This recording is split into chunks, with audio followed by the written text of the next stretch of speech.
Terima kasih pimpinan, kawan-kawan anggota Komisi 5. Assalamualaikum warahmatullahi wabarakatuh. Yang kami hormati Pak Menteri beserta seluruh jajarannya. Tadi mulai dari Bang Adian sampai senior Pak Tamanuri sudah menyampaikan tentang bagaimana Komisi 5 mendukung apa yang menjadi semangat dari Pak Menteri Transmigrasi ini untuk kembali menjadikan transmigrasi itu sebagai rujukan utama, pejuang utama untuk pemerataan di negara kita ini. Tapi saya mau mengambil jalan yang lain tentang bagaimana kami mendukung program yang Bapak sampaikan pada hari ini. Apa itu? Ini tentang bagaimana Pak Menteri harus segera bisa melakukan lompatan. Tidak lagi kita bicara tentang yang mana tanah menjadi bagian dari Kementerian Kehutanan atau hutan lindung dan sebagainya, yang mana jadi bagian transmigrasi. Kalau bisa Pak Menteri dalam rapat berikutnya setelah tadi seluruh anggota Komisi 5 setuju dengan program yang akan kita kerjakan bersama ini, terkait 17.000 sertifikat, yang tadi menurut Bang Adian itu ada 40.000. Ini tolong disampaikan kepada kita kebutuhannya, supaya dalam rapat berikutnya untuk 17.000 sertifikat ini segera kita ajukan pimpinan untuk dikeluarkan oleh pemerintah. Sehingga para kawan-kawan transmigran yang hari ini ketakutan.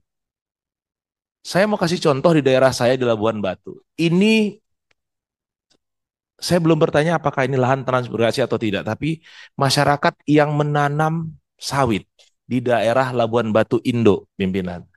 Ini disegel oleh Satgas Penerbitan Kawasan Hutan, merah putih. Saya yakin ini terjadi di wilayah lain. Mereka nggak ada. Kebetulan salah satu yang memiliki tanah di kawasan itu eh, datang ke rumah saya. Dia bicara, Pak, kami ini sudah berpuluh tahun nanam sawit di sini. Kami hari ini boleh menanam.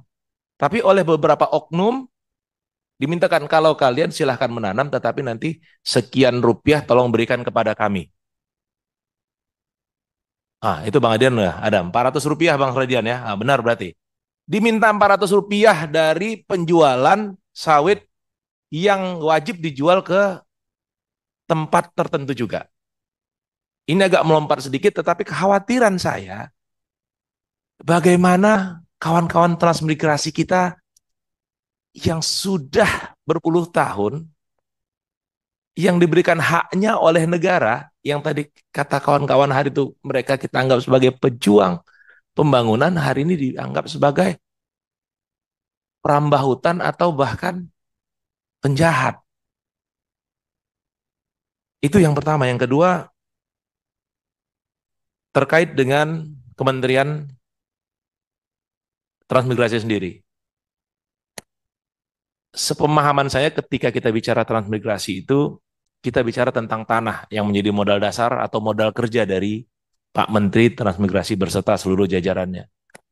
Dari rapat awal sudah disampaikan, tanah yang akan dikelola untuk wilayah transmigrasi di Indonesia ini ada sekian juta hektar. Seharusnya ini tidak boleh mundur lagi, Pak. Ketika Presiden menetapkan Pak Menteri sebagai Menteri Transmigrasi dengan modal dasarnya itu, maka kementerian yang lain harus bisa memahami hal ini. Karena seperti disampaikan pimpinan, ini antar institusi negara kok. Tidak ada hubungan dengan dunia luar. Nanti nggak kayak ini kok, kayak apa namanya, kayak kita bermasalah dengan Malaysia terkait Sipadan Ligitan. Apa tuh? Karena pada waktu itu nggak ada orang di sana. Yang ada orang Malaysia akhirnya lepas. Tapi ketika bicara tentang sesama institusi ini, saya ingat pada waktu di ICI kemarin pimpinan, kami menghadiri, Pak Prabowo tuh menyampaikan begini, di pemerintahan Pak Prabowo beliau nggak mau ribet-ribet. Jadi harapan kami pada rapat kerja berikut,